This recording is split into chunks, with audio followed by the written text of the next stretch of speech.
So let me tell you this story. I had this conversation with my mom today, and I was talking about the time when one of my pastors told me I was addicted to chaos. It was one of the most, I don't know, like mind blowing moments, right? And this was roughly about 20 years ago now. Having someone that you trust tell you something that you know is true, and then having to reconcile in yourself that truth was very, very hard for me. It was scary, it was challenging. I cried a lot, but I knew that it was true. When he said it, I knew it was true. It pierced me, right? And the thing about being an addict that it feels so normal. It feels like that thing is toxic. It's toxic, but for me, it feels really normal. And I don't want it. I know it's bad for me, but there's a part of me that believes I should have it, right? And knowing that chaos is the thing I'm addicted to made me even, it was even more weird because really what I was identifying as a place where I'm addicted to my habits, the choices that I was making. I was addicted to those choices, whether big or small, was creating chaos in my life. I cried a lot because I really didn't know how to work through it.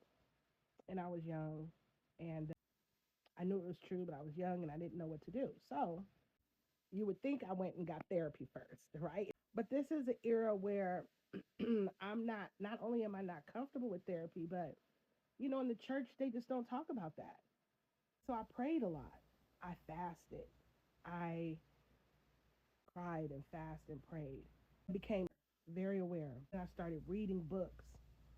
As I began to read books, the book that kind of changed things for me, the first book was The Seven Habits of Highly Effective People.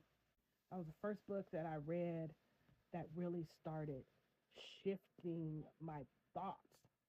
Directly after that, I read Who Moved My Cheese.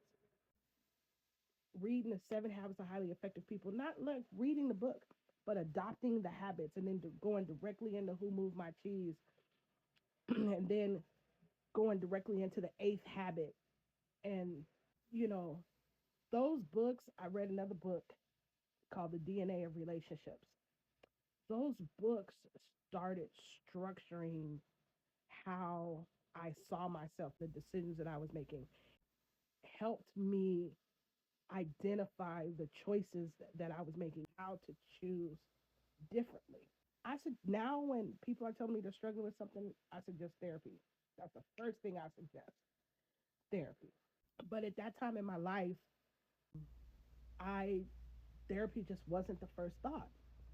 But those books, not just the Bible, but the Bible partnered with journaling and those books really changed my thought pattern. It started changing the way I think and changing the way I respond.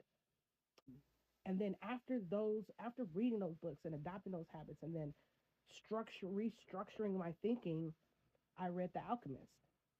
And that just shifted the trajectory of my life. So I just really want to encourage you that when someone says something to you and it pierces you and you don't like it, because I didn't like it, I'm not going to pretend like I did. I did not like it. Don't just assume that that person is a hater. Sometimes that information was given to you for you to do something about it, not for them to persuade you to do something about it, but for you to decide that it's time to do something about it. Because I really just believe that anybody could give you advice, and don't have to receive it from everyone. What I like to make a habit of doing is eating the meat and spitting out the bones. And in this scenario, what happened was he said something to me. It pierced me. I knew it was true. I identified it. I did something about it, and I'm different today. But I came on here really to just tell you a story about changing your habits.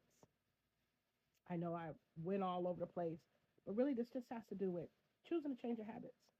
And I love you. I believe in you. Mwah.